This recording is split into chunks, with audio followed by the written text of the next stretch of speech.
Hey guys, welcome back. So, getting back to business, we got another gun to bring out and talk about for a few seconds. It's the gun that won the West, guys. Here it is. This is a Cobray M-11. I guess it's probably referred to as the Mac 11. Kind of little compact squirrel gun. No, I'm not. Who am I kidding? This is a squirrel gun. Take this magazine's empty. It's chambered in 9mm. Oh man. So the reason I said this is the gun that won the West, maybe West LA, West Mexico City, West Cuba, West Colombia, Colombia like South America, not like South Carolina, not that Colombia, but well, maybe even that Colombia, I don't know. Anyway, this is what we have today. We've got the Cobray M-11 semi-automatic. Oh, she's getting a little bit of rust on it. I saw that earlier, and I actually started to wipe it off before I did this video. But I thought, let you guys see how these guns really do. So the gentleman, he stopped by a couple weeks ago, and he lent this to me, loaned it to me. He said, "Hey, do a video on this." He actually showed up wanting to do like a trade deal on another gun I've got, but we're not done. We're not there yet. But anyway, he said, "Hey, hang on to this, do a video um, if you want to." And I said, "Sure, heck yeah." So it actually had a little bit of flash rust on it then. I've not took the time. I've not cleaned it. Before he picks this gun up, I will wipe it down real good, get that. And it's just a flash rust is all that is. I will take that off. With a little bit of rim oil and a shop towel, it'll come right off. It'll treat it. Like I said, this is the 9mm made by Cobray, and this one is semi-automatic only.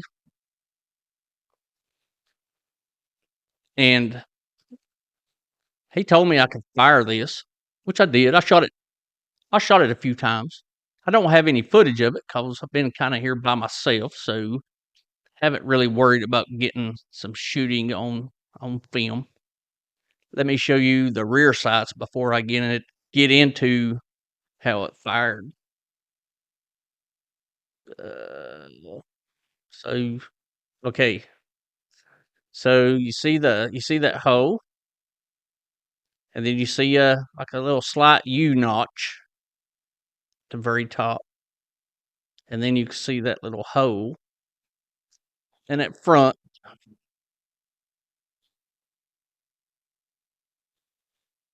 it's just got like a pin sticking up that's got a slight bend to it, and it's actually got some red paint on it. They made these in a couple different variants. Some of them actually had a threaded barrel, and some of them actually came with a fake suppressor. This one, however,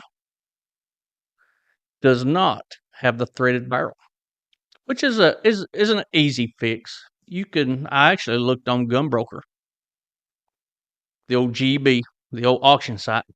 You can pick up a threaded barrel for these easy enough. So over the course of a few weeks of me having this, I fired it.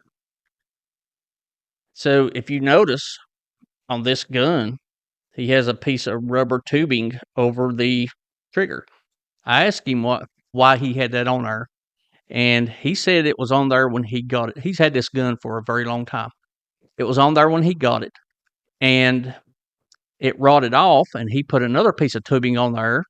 And the reason being, when you fire this without that piece of tubing, the trigger will rebound and smack your booger picker. And that's why he's got the rubber tubing on there. That's why when the old one deteriorated and fell off, he put another one back on there. That's why. My experience shooting this gun, I'm not gonna lie and say it wasn't a joy, because it was. You cannot shoot this without smiling. I mean, it made my day. It was fun. I ain't gonna say it's super accurate, but it's shootable. My only gripe, I fired this thing maybe 10, 15 times. If you notice you see where my trigger finger is? You see the gap to where my New Jersey sloop finger is, this finger? Well, there's a rather large gap right there. And all this is just bent steel. And it's kind of got sharp edges. So when you're shooting this, when you're firing it and it's recoiling, your finger right in your finger right in here, my finger heated up. Now I didn't rub a blister or anything like that on my finger, but had I kept going and shot several magazines, I I feel like I'd probably been poor baby the next day. I feel like I would have worked up a blister just from shooting this thing. Just because, you know, there's some rather sharp edges on there. It ain't like your typical revolver or semi-automatic handgun where it's kind of you don't have such a large gap right there. But I feel like I would have probably had a poor baby moment. I'd probably got me a Band-Aid or something. Like I said, I fired it maybe 15 times. Every time I pulled the trigger, it was a pleasure. I mean, I remember when these used to be for sale, but it functioned fine. Too bad he didn't have a holster for me to wear this on my side. That'd be kind of cool. That seems like years ago. Seems like I remember watching some kind of cartel movie. It seems like. Wait a minute. That's not a. Is that a cartel movie? Chuck Norris. You know, Chuck Norris. He's got a couple of these, and he's got maybe a couple in a shoulder holster. How awesome will that be to have a? So when I talk to the guy that owns this, I'm going to ask him if he's got a shoulder holster for this thing. That'd be rather cool. It's really heavy. I'm not going to go into any of the specs on this. If you want to know the specs, you can look it up yourself. Just wanted to give you really my take on it. Fun to shoot. It'd be fun to get out if you got friends over, say, hey, look at this. Let's shoot this. And that's probably, in my opinion, if you've got this, that's what this is. It's a, hey, look at this. Let's go outside and shoot it. Your friend's going to have a great day, just so they could tell their friends, hey, guess what I got to shoot? Got to shoot an M-11 Cobray. But feasibility? Ah, I don't know. Maybe if I was running some Colombian powder,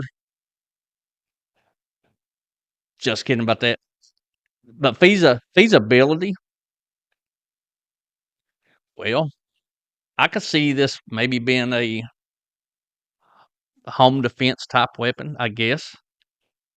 I know if I was the kind of person was thinking about breaking in someone's house, if I knew this was possibly on the other side, kind of waiting on me, yeah, I probably ain't gonna go in there.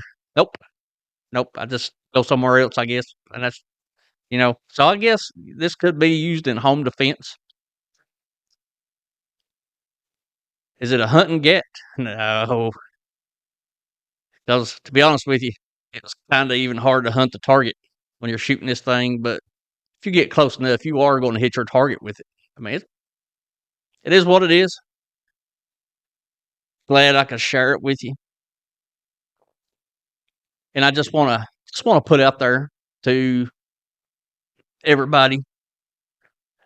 Last week had some devastating storms hit western North Carolina, even northeast Tennessee, as the result from the hurricane that blew into the Gulf Coast.